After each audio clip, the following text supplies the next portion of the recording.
A Hartai Lenin Termelő Szövetkezet bemutatja Rudnyák Lajos operatőr és Bodót Sándor vágó és hangmester Aratás Hartán régen és ma című filmjét. Beszél Orbán László. Készült 1970-ben Hartán.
Amikor régen a magyar falu legnagyobb munkája az aratás volt.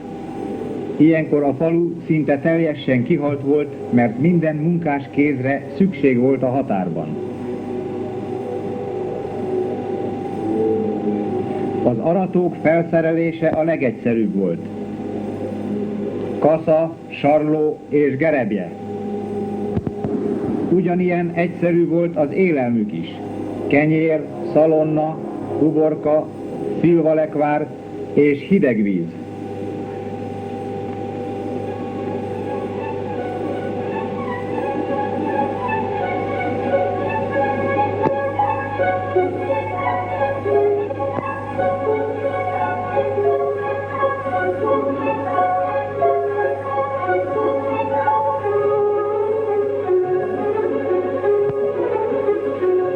Kisebb gazdák egyszerűen kis kézikocsin, az úgynevezett kicsütyán szállították ki a területre a felszerelésüket.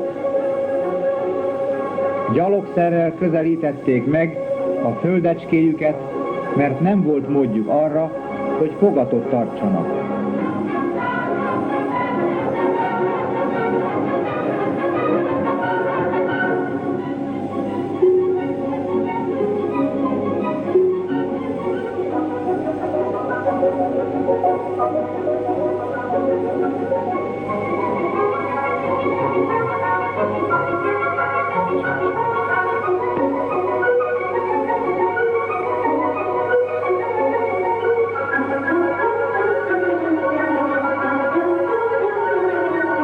Legfontosabb szerszám mégiscsak a kasza volt, és erre a kaszás igen nagy gondot fordított.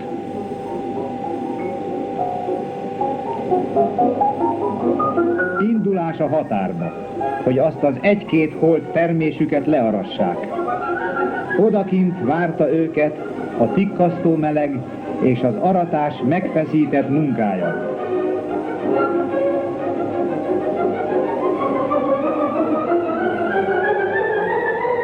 A kötelet kétféleképpen készítették. Egyrészt a learatott gabonából, másrészt rozsból, amelyből előbb kiverték a szemeket, és ezt a kötelet nagyobb gonddal készítették, mert a cséplésnél ezeket nem engedték a cséplőgépbe, hanem összeszedték, és még egyszer felhasználták ősszel a kukorica szár összekötözésére.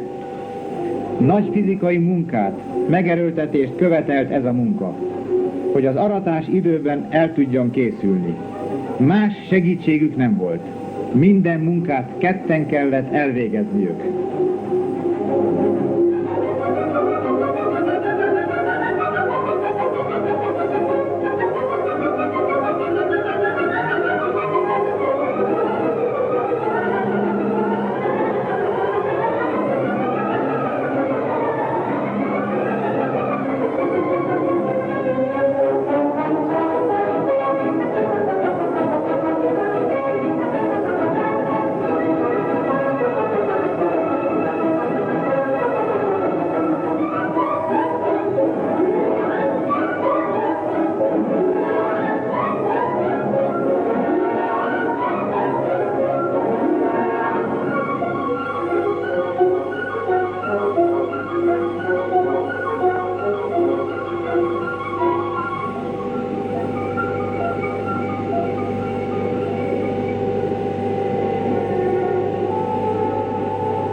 ebéd után a kaszás legfontosabb munkája a kasza kikalapálása volt, addig a feleség egy kicsit pihent, és utána folytatták a nehéz munkát.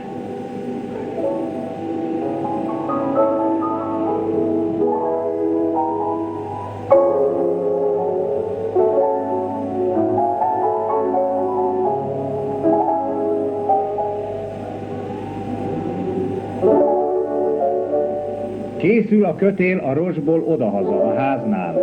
A kicsépelt rozsszemeket pedig gondosan kitisztítják.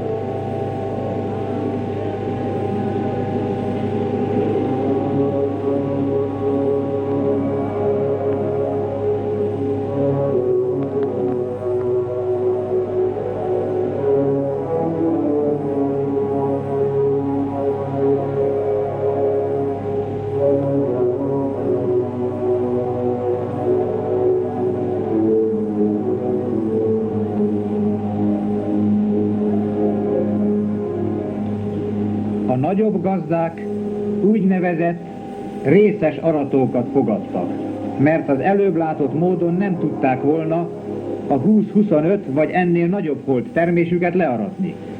A felszerelésük ugyanolyan egyszerű volt, de itt is legfontosabb szerszám a kasza, melyet nagy gonddal készítenek elő.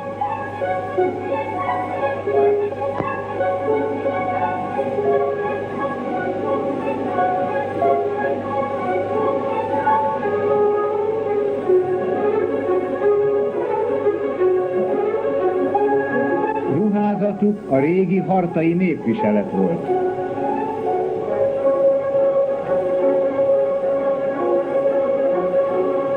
Az aratás a kötélkészítéssel kezdődik a gazda udvarán, melyben mindenki részt vesz.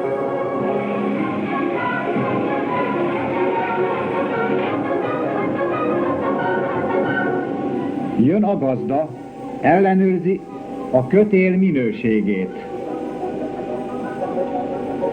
A csoportos aratásnál vidámabbak az emberek, jobban is megy a munka, mert többen vannak.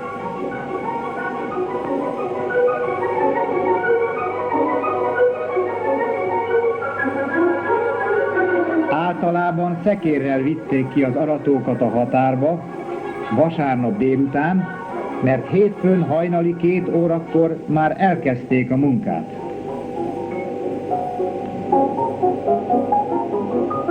A lovakat az első béres hajtotta. Az aratókat csak szombaton délután hozták haza a határból, és ekkor a gazda megtisztelte aratóit egy kicsit finomabb ebéddel.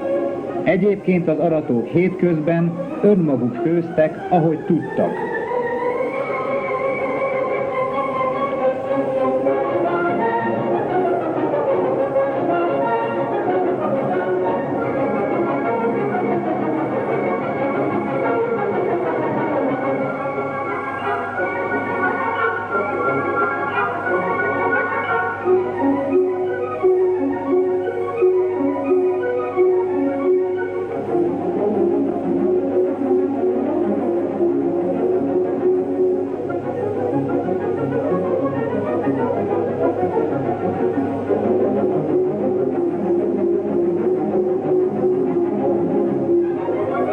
Elindulnak a határba.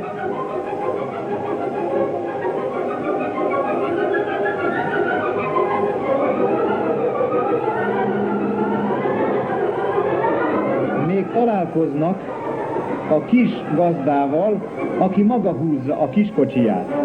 Abban ugyanazt a felszerelést viszi magával, és ugyanazt a munkát fogja végezni, mint a csoportos arató.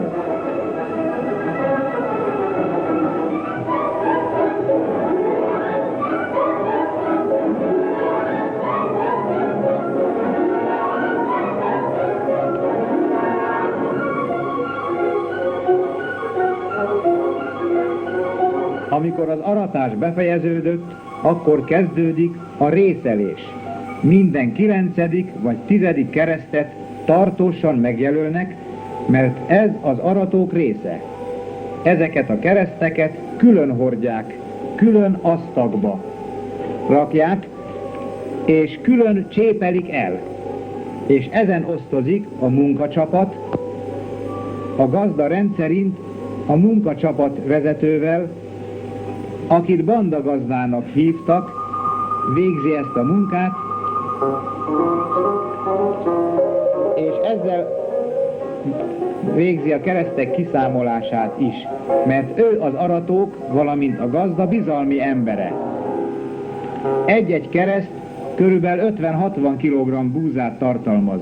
Ha így volt, akkor boldogok voltak az aratók is, mert biztosítva volt nekik az egész évi kenyerük. De azért sem kellett megdolgozniuk és megszenvedniük.